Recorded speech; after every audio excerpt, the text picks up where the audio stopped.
अस्सलाम वालेकुम दोस्तों, क्रिक टाइम की एक और वीडियो में आपके साथ हाजिर हैं। आज बात करेंगे ओलंपिक्स पे। ओलंपिक्स में आपको पता है पाकिस्तान के टोटल 7-6 लोग गए थे। तो किसी ने नहीं सोचा था कि ओलंपिक्स में पाकिस्तान गोल्ड मेडल जीत लेगा। और अरशद नदीम यार चीता है यार भाई, तो बहुत ही आउटस्टैंडिंग परफॉर्मेंस उसने दिखाई। और बड़ी जिसे कहते हैं ना कि एक्सपेक्टेशन तो उससे थी, सभी को थी, बट ये एक्सपेक्ट हमने भी नहीं किया था कि गोल्ड मेडल जीत जाएगा। ये एक्सपेक्ट किया था कि शायद मेडल कोई एक आध ले आएगा, बट ये एक्सपेक्ट नहीं किया था। लेकिन जो उसने कमिटमेंट दिखाई और जिस तरह से उसने वो थ्रो फेंकी, बल्कि उसने मज़े की बात यह है कि उसका असल में मुकाबला था नीरज चोपड़ा से, अरशद नदीम का उससे मुकाबला था। नीरज का और इसका मेरे ख्याल में 2016 से ये कंपटीशन चल रहा है इन दोनों के दरमियान ही। तो बड़ी जिसे कहते हैं ना आउटस्टैंडिंग इसने परफॉर्मेंस दिखाई। पहली इसने लीग स्टेज पे भी ना 90 मीटर का थ्रो फेंका था, और लीग के बाद इसमें तो खैर जो उसने 92.97 लाइक एक तो 40 साल के बाद पाकिस्तान को गोल्ड लेके आया।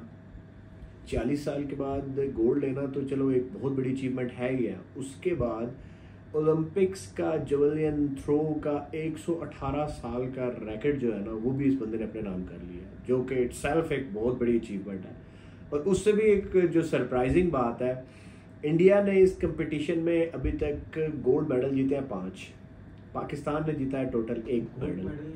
सॉरी, मेडल्स जीते हैं 5, पाकिस्तान ने मेडल जीता है सिर्फ 1।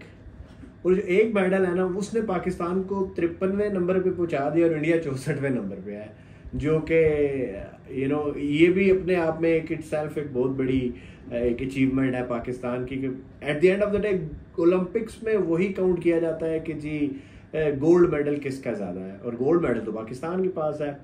So well done Arshad Nadeem, आपने पूरे मुल्क का नाम रोशन किया और देसी घी खा के आपने दिखाया है कि भाई जान तो है भाई बंदे में।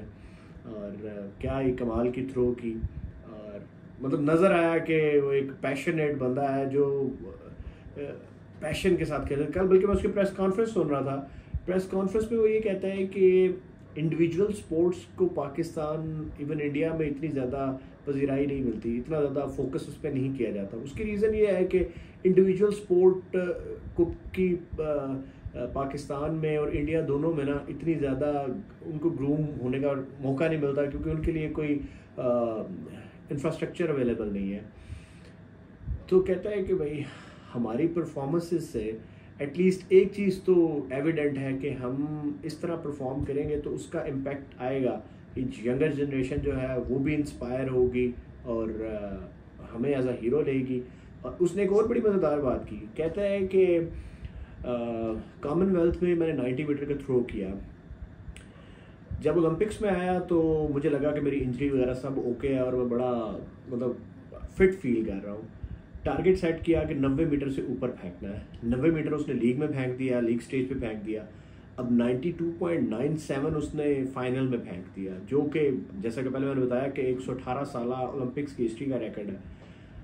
अब वो ये कहता है कि मैं अगला बेंचमार्क मैंने ये सेट किया है कि 95 मीटर जो है ना उसको ब्रेक करना है, जो कि इटसेल्फ अनबिलीवेबल है, अनरियल है। अगर 95 मीटर का बैरियर वो अचीव कर जाता है तो ये भी ऑब्वियस बात है, इटसेल्फ ये एक रिकॉर्ड है, लेकिन ये कोई अनबिलीवेबल रिकॉर्ड हो जाएगा।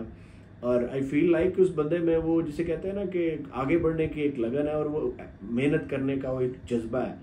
तो he can do really well.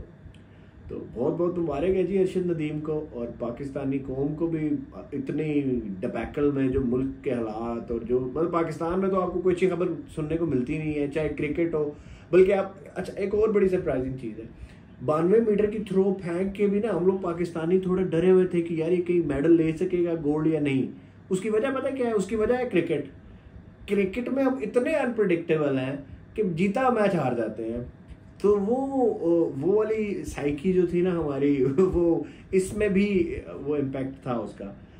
But well played और brilliant job Arshad Nadeem, and you have made us all proud. और कीप ऑन गोइंग और कीप ऑन डूइंग एंड पैसे भी बनाने चाहिए भाई अब आपको। अब मियाँ चन्नू से आप बिलोंग करते हो, लेकिन आपने पूरे पाकिस्तान का नाम रोशन किया है।